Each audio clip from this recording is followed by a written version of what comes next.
तुम अपने बागी पिता के गुनाहों पर पर्दा नहीं डाल सकते। उसके गुनाहों की सजा तुम्हें जरूर मिलेगी और वो सजा खुद नवाबे मलेरकोटला तय करेंगे, जिनके तुम गुनहगार हो।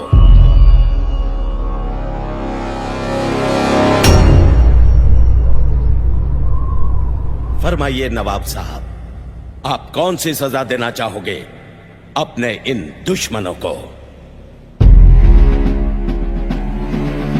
मैं गोविंद से अपने भाइयों की मौत का बदला लेना चाहता हूं और वो मैं जरूर लूंगा,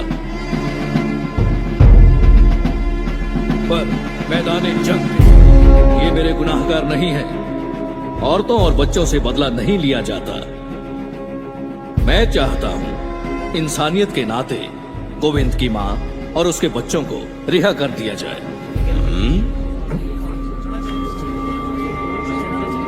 नवाब साहब ने सही कहा, इंसाफ होना ही चाहिए। नवाब साहब, आपने आज साबित कर दिया कि एक अच्छा इंसान ही सच्चा मुसलमान हो सकता है।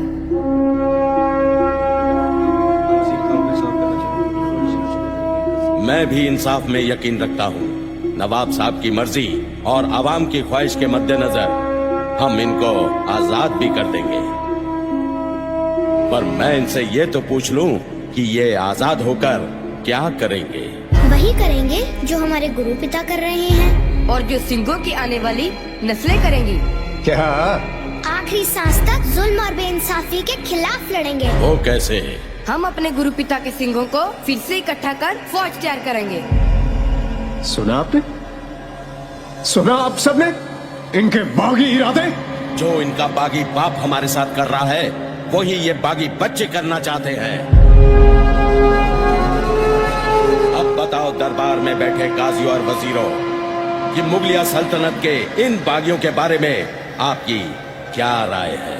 हाँ साहब, अब तो सबकी राय एक ही है। सांप के बच्चे सांप ही होते हैं। सच्चानंद, जुबान को लगाम दो। मजलूमों के वो दोस्त हैं, नेकी उनकी पहचान है। शीश झुकाकर आदर कर, गुरु गोविंद सिंह उनका नाम है। शुक्र कर हम आपके कैदी हैं, नहीं तो कसम गुरु पिता की अब तक तुम्हारा सर कन्ने से गिर चुका होना था। बस, मैं और कुछ नहीं सुनना चाहता।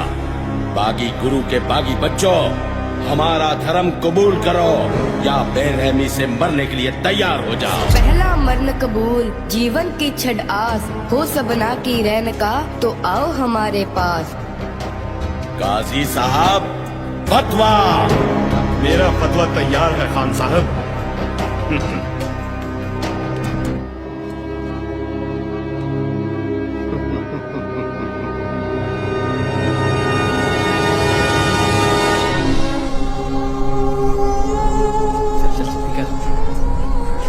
माताजी कहाँ जा रहे हो?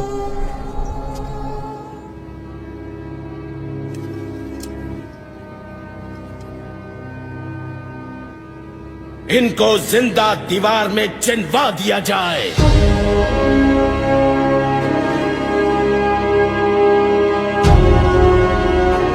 या अल्लाह, इस हुकूमत को कहर से बचा।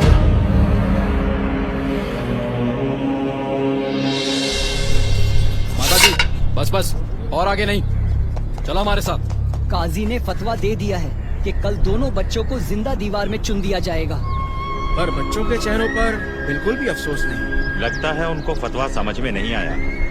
नया तरीका ढूंढा है सुबह सजा देने का। वो सुना तूने? हाँ हाँ, बच्चों को फंसाया गया है। मियाँ, ये गुनाह है, जुल्म है। सरहद की धरती पर कहर बरसेगा। नवाब साहब, बच्चों को दीवार में चिनने के लिए कोई मिस्त्री तैयार नहीं हो रहा, पर हाँ, अपनी कैद में सजा काट रहे दो चोर भाई, शासन बेग और बाशन बेग, उनको मैं तैयार कर सकता हूँ। अगर हुजूर उनकी सजा माफ कर दे तो। जाओ, उनकी सजा माफ की। बहुत बेहतर हुजूर, बहुत बेहतर।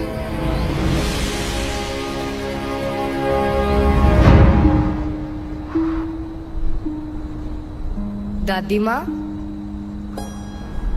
हमने पाठ भी कर लिया, मोती मेरा दूध भी पिलाकर चला गया, पर आपने पूछा नहीं कि आज दरबार में क्या हुआ। बेटा वही दलीलें, उल्टे सीधे सवाल। जो कुछ भी हुआ उससे हम बहुत खुश हैं दादी माँ। खुश हो? कौन सी बात से खुशी हुई तुम्हें? हम खुश हैं कि हम आपकी उम्मीदों पर सही उतरे। हम खुश हैं कि हमने अपने गुरु पिता और दादाजी की शान को बरकरार रखा। हम खुश हैं कि हमने जालिमों के डर से अपना धर्म नहीं हारा, आपकी सिखाई कुर्बानी को याद रखा। मुझे तुम पर फख्र है। काजी का फतवा कहता है कि हमें जिंदा दीवार में चिन्ह दिया जाएगा। फिर क्या हुआ? जिंदा दीवार में ही चिनेंगे, मार तो नहीं देंगे। हाँ दादी माँ, मार थोड़ी देंगे।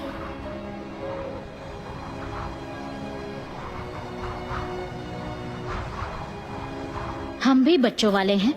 मैं नहीं चाहती कि कल को इतिहास के पन्नों पर सुबह सरहंद का नाम मासूम बच्चों के कातिल के रूप में जाना जाए। आप चाहती हैं मैं उस बागी के बच्चों पर रहम करूं, जिसने मुगलिया सल्तनत की नाक में दम कर रखा है?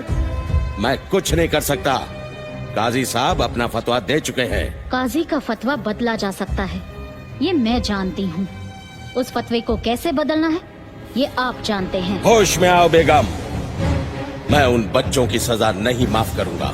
मैं नहीं चाहता कि सारी मुगलिया हुकूमत मुझे सिखों के गुरु से डरने वाला डरपोक कहकर बुलाए। तीर कमान से निकल चुका है, अब कुछ नहीं हो सकता। खुदा के लिए ऐसा मत कीजिए खान साहब, ये जुल्म है, ये जुल्म है।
ओ माता, बच्चे को तैयार कर, लेने आ रहे हैं, फतवा जारी करना है।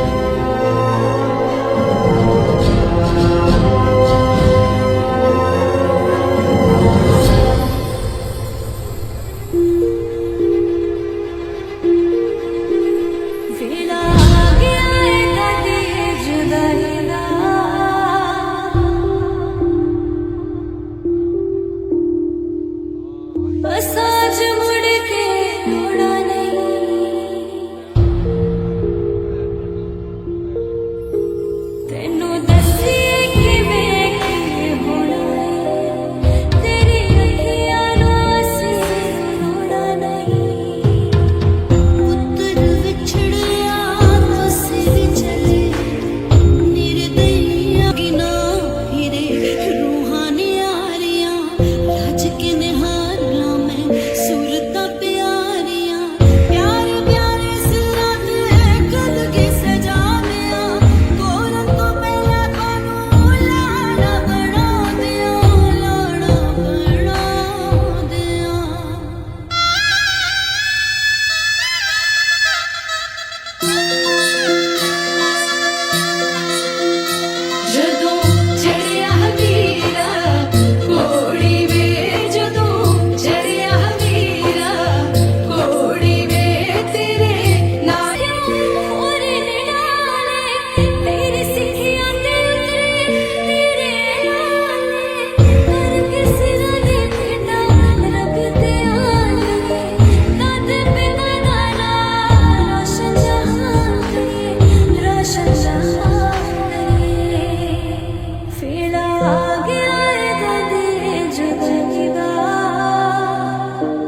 अपने दुश्मन खुद बन रहे हो बच्चों।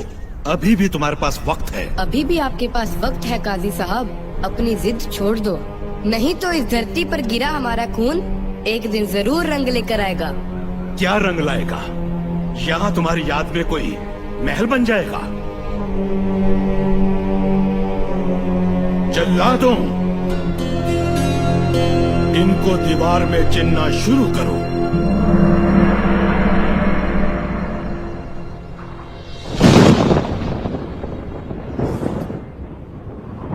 एक ओंकार सतनाम करता पुरख निर्भव निर्वैर अकाल मूरत अजूनी सेवा गुर प्रसाद जप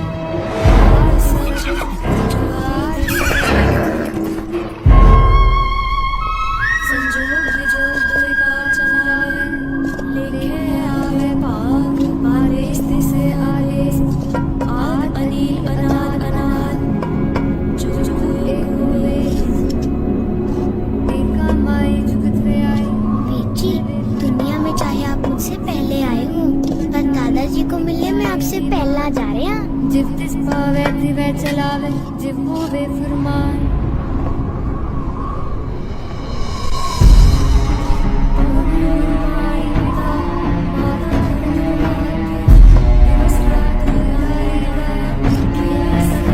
सोच लो, अभी भी बहुत कुछ हो सकता है।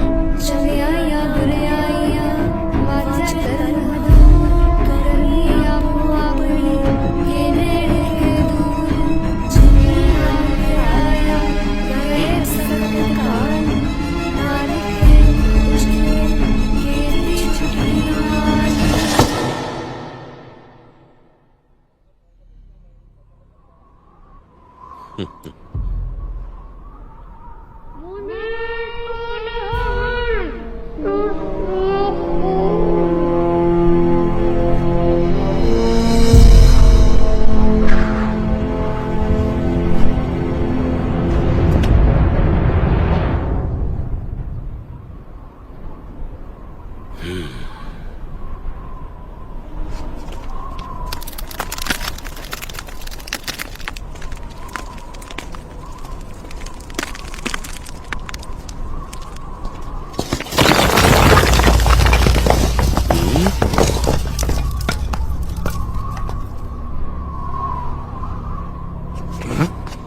इन दोनों को बाहर निकालो।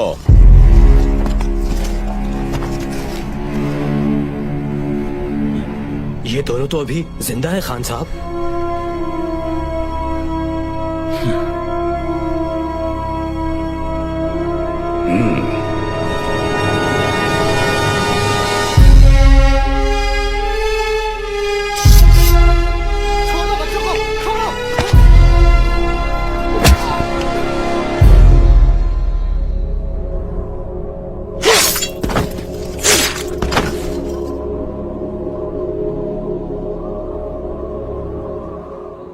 हम जान देकर औरों की जान बचा चले, सिंहों की सल्तनत का ये पौधा लगा चले। गंगू कहीं का नहीं रहा, दिमाग का संतुलन खो बैठा और सारा पैसा दिया। गुरु परिवार की सेवा करने के अपराध में मोती मेहरा और उनके परिवार को पत्थर के कोलू में बेरहमी से पीस दिया गया। 40 भगोड़ों ने खदराना की लड़ाई में अपना बलिदान देकर मुक्ति पाई। आज उस जगह को मुक्तसर के नाम से जाना जाता है। और सिंहों के साथ माई भागो भी गुरु साहब के साथ नांदेड़ पहुंची और खालसा पंथ की सेवा में जुट गई। माता सुंदरी दिल्ली में बसकर खालसा पंथ के राजनीतिक मामलों को संभालने लगी। जैसी देववाणी हुई थी, साहबजादों की याद में चमकौर और सरहंद में गुरुद्वारे बने। नवाब मलेरकोटला को उनके पुण्यों के लिए गुरु साहब का आशीर्वाद प्राप्त हुआ। उनकी पुश्तें आज भी पूरी शानो शौकत के साथ मलेरकोटला में रह रही हैं। मलेरकोटला में रहने वाले मुसलमान आज भी गुरु साहब को मानते हैं।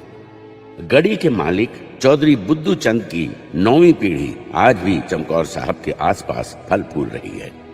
फिल्म में दिखाए गए गुरु साहब के हथियार, अस्त्र शस्त्र हूबहू वैसे ही बनाए गए हैं जैसे उस वक्त थे, जो आज भी गुरु साहब के शिष्यों के पास सुरक्षित हैं। जब गुरु साहब को बताया गया कि किस तरह वजीर खान ने उनके 2 साहबजादों को शहीद किया, तो उन्होंने अपने तीर से एक पौधा उखाड़ कर कहा, मुगलिया सल्तनत के दिन अब उंगलियों पर गिने जा सकते हैं। और वैसा हुआ भी। 200 सालों तक राज करने वाले मुगलों के हाथ से हिंदुस्तान का राज धीरे धीरे खिसकने लगा। गुरु साहब के एक अनुयायी भक्त टोडरमल ने साहबजादों और माताजी का अंतिम संस्कार करने की इच्छा प्रकट की। वजीर खान ने उसे आवश्यक जमीन सोने की मोहरों से ढकने के लिए कहा। टोडरमल ने वही किया। इस नेक काम के बदले उसे सजाए मौत सुनाई गई। मोरिंडा थाने के जिस कमरे में माता गुजरी और साहबजादों को कैद रखा गया, वो आज भी चंडीगढ़ के करीब मोरिंडा में है। वहां अब गुरुद्वारा है। फिल्म में दिखाया गया थाने का कमरा उसी की नकल है। जिस पेड़ के नीचे गुरु साहब को माछीवाड़े में आराम करते हुए दिखाया गया है, वो उसी पेड़ की हूबहू नकल है। जो पेड़ आज भी माछीवाड़े में है, उस पवित्र स्थान पर गुरुद्वारा साहब है। हमेशा बुराई पर अच्छाई की जीत होती आई है और होती रहेगी। ठीक 5 साल बाद बंदा सिंह बहादुर सरहंद पर कहर बनकर टूटा। उसके साथी फतेह सिंह ने वजीर खान का सर कलम कर दिया और बंदा सिंह ने खालसाई केसरी झंडा सरहंद के किले पर गाड़ दिया। सुच्चानंद को बंदा सिंह बहादुर ने सरहंद में ही मौत के घाट उतार दिया। काजी दीना खान जान बचाकर दिल्ली भाग गया। बच्चों को शहीद करने वाली दीवार बनाने वाले शासन बेग और बाशन बेग को उनके घिनौने काम के लिए बंदा सिंह बहादुर ने मौत के घाट उतार दिया। सिंहों ने सरहंद फतेह कर वहां रहने वालों को कट्टरवादी मुगलों से मुक्ति दिलाई। लोगों ने जी भरकर खजाने लूटे, पर बंदा सिंह बहादुर ने वो बेशकीमती खजाना ढूंढ निकाला। वो दीवार जिसमें साहबजादों को जिंदा चिनवा दिया गया था, घुटनों के बल बैठकर उस वीर ने नम आंखों से उन 2 वीर साहबजादों को श्रद्धांजलि